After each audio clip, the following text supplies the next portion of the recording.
నమస్తే. RTC cross రోడ్లో సంధ్య theatre దగ్గర జరిగినటువంటి తొక్కిసలాట మీకు అందరు గుర్తే ఉంటుంది, ఏం మర్చిపోలేదు. ఇంకా మామూలు ఇష్యూ కాలేదు, అది భీకరమైన ఇష్యూ జరిగింది. ఎప్పుడు అది 2024 డిసెంబర్ 4 ఈ ప్రీమియర్ షోకు పుష్ప 2 సినిమా సందర్భంగా సంధ్య థియేటర్లో ప్రీమియర్ షో నడవాలి. వచ్చిండు అల్లు అర్జున్ ఆయన జీపులో, ఆయన కార్లు వచ్చి ఆ రూప్ టాప్ కార్ ఉంటుంది కదా, ఇట్లా ఊపుకుంటూ వచ్చిండు. దాదాపు 9:30 దాటి 10 అవుతుంది టైం.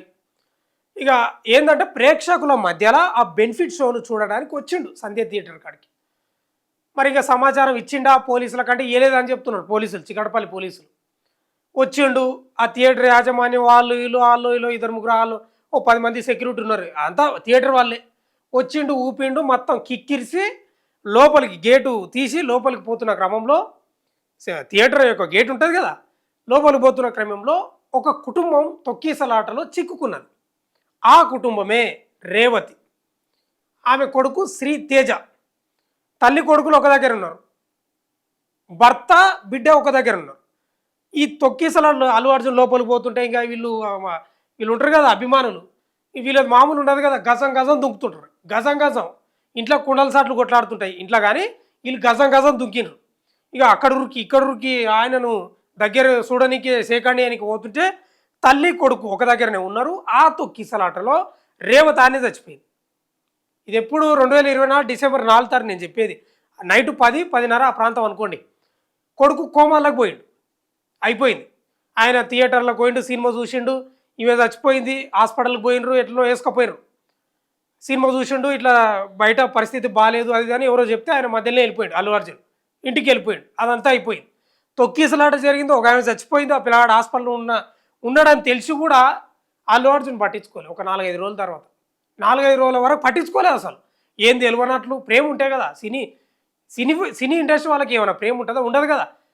వాళ్ళు హాస్పిటల్ పడ్డారు, అంతా తెలిసిందంతా అయిపోయింది, కానీ పట్టించుకోలేదు. ఏమైంది, ఆమె చచ్చిపోయింది, ఆ పిల్లవాడు కోమాలో ఉన్నాడు, బెడ్లో ఉన్నాడు. మరి ఎట్లా బయటకు వచ్చింది ఇది? మీడియా అంతా, ఎక్కువ శాతం యూట్యూబ్ ఛానల్లే, మీడియా అంతా ఇట్లా జరిగింది, ఎవరు దీనికి కారణం అని అసలు గొంతెత్తితే అప్పుడు దిగొచ్చుండు. ఎవరు? అల్లు. అప్పుడు కూడా దిగలేదు, మర్చిపోయినని, అప్పుడు కూడా దిగలేదు. అదంతా ఇష్యూ అయ్యి, అదంతా కథ అయ్యి, ఆ చికటపల్లి పోలీసులు దాన్ని ఆ కేసు పెట్టడం, అరెస్ట్ చేయడం, అప్పుడు దిగొస్తున్నాడు ఎవరు? అల్లు అర్జున్. ఇది ఎంత ఎప్పుడు అరెస్ట్ అయ్యాడు? 2024 డిసెంబర్ 4 సంఘటన జరిగితే 13 అరెస్ట్ అయ్యాడు. అదే రోజు బెయిల్ వచ్చింది. అదంతా అయిపోయింది కదా. ఇవాళ ఏంటంటే బెయిల్ వచ్చింది, రెగ్యులర్ బెయిల్ కూడా అప్పుడే వచ్చింది, ఒక జనవరిలో రెగ్యులర్ బెయిల్ వచ్చింది. ఇప్పుడు ఏంది న్యూస్ అంటే, నాంపల్లి కోర్టు ఉంది కదా, అల్లు అర్జున్కు సమన్లు జారీ చేసింది. అల్లు అర్జున్తో పాటు 19 మందికి సమన్లు జారీ చేసింది. అల్లు అర్జున్ను ఛార్జ్ షీట్లో A11గా నిందితుడిగా చేర్చాడు. మీకు అర్థం అయింటుంది ఇప్పటికే. A11గా అల్లు అర్జున్ ఉన్నాడంటే ఏం లేదని అర్థం. ఒకసారి ఇది చదివినాక నేను మళ్ళీ మీకు చాట్ జీపీని కూడా అడిగితే ఒకటి చెప్పింది అరెస్ట్కు సంబంధించి, అంతా నీకు 2 మినిట్స్లో కంప్లీట్ చేస్తా. సంధ్య థియేటర్ ఘటన, అల్లు అర్జున్కు నాంపల్లి కోర్టు సమన్లు. సంధ్య థియేటర్ ఘటనలో సినీ నటుడు అల్లు అర్జున్కు నాంపల్లి కోర్టు సమన్లు జారీ చేసింది. సోమవారం విచారణకు హాజరు కావాలని పేర్కొంది. ఈ కేసులో అల్లు అర్జున్ను చిక్కడపల్లి పోలీసులు A11 నిందితుడిగా చేర్చారు. A1 నుంచి A10 వరకు నిందితులుగా సంధ్య థియేటర్ యాజమాన్యం ఉంది. సంధ్య థియేటర్ ఘటనలో ఇప్పటి వరకు 19 మందికి సమన్లు జారీ అయ్యాయి. నిందితుల వ్యక్తిగత హాజరు తర్వాత కేసు విచారణ ప్రారంభం కానుంది. ఇప్పటికే 23 మందిని నిందితులుగా చేర్చి పోలీసులు ఛార్జ్షీట్ దాఖలు చేశారు. 2024 December 4 Pushpa 2 cinema benefit show సందర్భంగా సంధ్య థియేటర్ వద్ద తొక్కిసలాట చోటు చేసుకున్న సంగతి తెలిసిందే. ఈ ఘటనలో రేవతి అనే మహిళ మృతి చెందగా ఆమె కుమారుడు శ్రీతేజ తీవ్రంగా గాయపడ్డాడు. అయితే చాట్ జీపీని కూడా అడుగుదాం, ఆ రోజు ఏం జరిగిందని. అరెస్ట్ రోజు ఇది అల్లు అర్జున్ అరెస్ట్ అయిన రోజు జరిగిన సంఘటన. అరెస్టు తేదీ 13 డిసెంబర్ 2024 హైదరాబాద్ పోలీసులు అల్లు అర్జున్ అరెస్ట్ చేశారు. అయితే అల్లు అర్జున్ను అరెస్ట్ చేయకపోతే అది ఏదో ఘనకార్యం చేసినట్లు. ఆ రోజు ఆయన ఇంటికాడ, అల్లు అర్జున్ ఇంటికాడ ఇక బిల్డప్గా ఇట్లా ఛాయ్ తాగుకుంటా ఏదో ఇక అది ఏదో పెద్ద ఘనకార్యం చేసినట్లు, ఛాయ్ తాగుకుంటా వస్తగానిలే ఉదంగానిలే అరెస్ట్ చేయడానికి వచ్చినప్పుడు పోలీసులు ఆ బిల్డప్, ఆ వీడియో ఉంది ఇంకా చూడండి. కేసు నేపథ్యం ఏంది? 4 డిసెంబర్ 2024 హైదరాబాద్లోని సంధ్య థియేటర్ వద్ద పుష్ప 2 ప్రీమియర్ షో సందర్భంగా భారీ అభిమానులు చేరుకున్నారు. అల్లు అర్జున్ థియేటర్కు రావడంతో జనసందోహం పెరిగి తొక్కిసలాట జరిగింది. ఈ ఘటనలో రేవతి అనే మహిళ మరణించగా ఆమె కుమారుడు తీవ్రంగా గాయపడ్డాడు. అరెస్టుకు కారణం ఏంది? జనసామర్థ్యాన్ని ముందుగా అంచనా వేసి తగిన భద్రత ఏర్పాట్లు చేయలేదని ఆరోపిస్తూ పోలీసులు కేసు నమోదు చేశారు. అల్లు అర్జున్, ఆయన సెక్యూరిటీ బృందం థియేటర్ యాజమాన్యంపై పలు సెక్షన్ల కింద కేసులు పెట్టారట. బెయిల్ ఎప్పుడు వచ్చింది? అరెస్టు జరిగిన రోజే తెలంగాణ హైకోర్టు అల్లు అర్జున్కు తాత్కాలిక బెయిల్ మంజూరు చేసింది.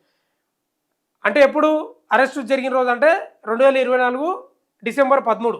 అనంతరం జనవరి 4, 2025 నాంపల్లి కోర్టు రెగ్యులర్ బెయిల్ ఇచ్చింది. ఇక తాజా పరిణామం ఇది. అయితే ఇక్కడ మనం మాట్లాడుకోవాల్సింది ఏంటంటే సీఎం రేవంత్ రెడ్డి గురించి కూడా మాట్లాడాలి. ఈయన అరెస్టు జరిగిన క్రమంలో అసెంబ్లీ సమావేశాలు నడుస్తున్నాయి. ఇప్పుడు నాకు గుర్తుంది, మామూలు డైలాగులు కొట్టలేదు, నరుకుడు నరికిడు రేవంత్ రెడ్డి. ఏమన్నా అల్లు అర్జును లేకపోతే సినీ వాళ్ళకి ఏమైనా కొమ్ములు ఉన్నాయా? దిగొచ్చిండ్రా? చట్టాలు అందరికి ఒకటే కదా, చుట్టాలు కాదు కదా. ఆడబిడ్డ సరిపోయింది, కొడుకు కోమాల ఉన్నాడు, అది దాని మామూలు డైలాగులు కొట్టిండు అరెస్టు సందర్భం. కొట్టి ఏమన్నాడంటే నేను ముఖ్యమంత్రిగా ఉన్నంతకాలం బెనిఫిట్ షోలు, ప్రీమియర్ షోలు ఉండవని చెప్పిండు. తర్వాత ఏదో కొత్త సినిమా వచ్చింది, అప్పుడే మళ్ళీ బెనిఫిట్ షోలు, ప్రీమియర్ షోలు స్టార్ట్ అయినాయి. ఎవరిని నమ్మాలి ఇప్పుడు నేను? ఎవరిని నమ్మాలి? మీ నాటకాలు ఏంది అసలు? నువ్వేం చెప్పినావు అసెంబ్లీలో, ఏం జరుగుతుంది అంటే ఎంత కుమ్మకైనరో చూడు వీళ్ళంతా. అందుకే అంటున్నా, డబ్బు ఉన్నోళ్ళంతా ఒకటే, అధికారం ఉంటే డబ్బు ఉంటే అంతా ఒకటే. తర్వాత ఈయన పోయి అవార్డులు కూడా ఇచ్చిండు రేవంత్ రెడ్డి. ఎవరికి? అల్లు అర్జున్. మధ్యలో ఏదో అవార్డులు పేరు గుర్తు వస్తలే నాకు, అవార్డులు ఇచ్చిండు. ఆ అవార్డుల కాడ ఈయన డైలాగ్ కొట్టడం. డైలాగ్ కొట్టచ్చా? గంగమ్మ జాతరలో పొట్టేలు తల నరికినట్టు నరికి అని సీఎం రేవంత్ రెడ్డి దగ్గరనే డైలాగులు కొడుతుండే. ఎంత అహంకారం అంటే సినిమా ఇండస్ట్రీ వాళ్ళకి నాకు అర్థం కాదు. ఏమైనా పట్టించుకున్నావు అల్లు అర్జున్ నువ్వు? నాకు అర్థం కాదు. డిసెంబర్ 4 తొక్కిసలాట జరిగితే మీడియా కవరేజ్ చేసినాక బయటికి వచ్చినాక అప్పుడు కానీ పట్టించుకోలేదు నువ్వు. అరెస్ట్ అయిన తర్వాత ఇప్పుడు ఏది ఆ 10 పరక పైసలు ఇచ్చి ఆ కుటుంబం అంతా చిన్నాభిన్నం అయిపోయింది. రేవతి సరిపోయింది, కొడుకేమో కోమాలు ఉన్నాడు, ఆ పిల్లగాని ఏం లేదు, జీవోత్సవం. ఆయన పనులు ఆయన వేసుకోలేడు, అన్నంలో ప్లేట్లు వేసుకొని తినలేడు, అది మాట్లాడలేడు, కూసోలేడు, ఏం లేదు, జీవోత్సవం. ఆ ముక్కుల పైపు ఉంటుంది, ద్రవరసాలు పోయాలి, ద్రవాలు పోసి బతికిస్తున్నారు అంతే. జీవోత్సవం ఏం లేదు. ఇంకా మెదడుకు ఆక్సిజన్ అందకపోతే అట్లా జరిగింది. ఇవాళ ఎవడు మంచిగా ఉన్నాడు? అల్లు అర్జున్కు ఏమైనా నిందితుడిగా శిక్ష పడ్డదా? ఇంకా అది విచారణ కొనసాగుతుంది. మనకు తెలియదా? ఇవన్నీ ఉత్తదే విచారణలు కొనసాగుతాయి. ఏ లెవెల్గా ఉన్నప్పుడే అర్థం చేసుకోవాలి మీరు, ఉత్తదే ఏం లేదని. ఏ లెవెల్గా ఉన్నాడు అల్లు అర్జున్. కాబట్టి ఒకటి ఏంటంటే డబ్బున్నోళ్ళంతా ఒకటే, దయచేసి మీరు కూడా అర్థం చేసుకోండి. డబ్బున్నోళ్ళంతా ఒకటే. ఆ కుటుంబం ఇలా చిన్న భిన్నమైంది. ఈ కుటుంబం అందుకే ఫ్యాన్స్ కూడా వీళ్ళ కోసం చేతులు కోసుకొని బొట్లు పెట్టి తర్వాత ఈ మెడల్ రాసి తొడలు కొట్టి వాళ్ళ బ్యానర్ల కాడ పొటేళ్ళు బలిచ్చి ఇవి బంద్ చేసుకోండి. ఏమైంది అల్లు అర్జున్కి? ఏమన్నా అయిందా? ఆయన ఎంటికైనా ఊసిపోయిందా అరెస్ట్ అయినప్పుడు? ఏం పోలేదు తెలుసా, దర్జాగా పోయిండు, ఇట్లా మంచిగా పోయిండు. ఆ రోజు బెయిల్ వచ్చి ఒక ఎంటికే కూడా ఊసిపోలే, ఆడ ప్రాణాలు పోయినాయి, బెడ్ మీద ఉన్నాడు ఇప్పటికి. కాబట్టి దయచేసి ఆలోచన చేయండి. ఇప్పుడు ఈ సామాన్లు వచ్చినాయి, ఇది బ్రేకింగ్ న్యూసే. సామాన్లు వచ్చి ఏమన్నా అవుతుంది అంటే ఏం కాదు, మీరు చూసుకోండి. ఆయనకు శిక్ష పడదు, నొటపీస్ ఏం కాదు, నష్టం అయ్యేదంతా మనకే. దయచేసి ఆలోచన చేయండి. పాలకులు అంతే, సినిమా ఇండస్ట్రీ వాళ్ళు వీళ్ళంతా కుమ్మక్కయ్యే ఉంటారు. అధికారం డబ్బు ఏడ ఉంటే అందరూ ఒకటే. అధికారం డబ్బు ఉంటే కులాలు మతాలు ఏవి పనికిరావు, వర్గాలు ఇవన్నీ ఏం పనికిరావు, నష్టపోయేది మనమే. దయచేసి ఆలోచన చేయండి. ప్రజలారా, ప్రేక్షకులారా, సినిమాను సినిమాలాగానే చూడండి, వినోదంగా చూడండి తప్ప మీ ప్రాణాలను బలి చేసుకోకండి. ఏం జరగదు ఈ కేసుకు సంబంధించి. A11గా సోమవారం హాజరు కావాలి వ్యక్తిగతంగా ఆయన పోయి నాంపల్లి కోర్టులో. అప్పుడు ఏం జరుగుతుందో మరి ఆ న్యూస్ ఏందో చెప్తా. మొత్తం మీద అయితే శ్రీ తేజ కుటుంబం సర్వనాశనం అయింది 100%. చూస్తూనే ఉండండి మన తొలి వెలుగు.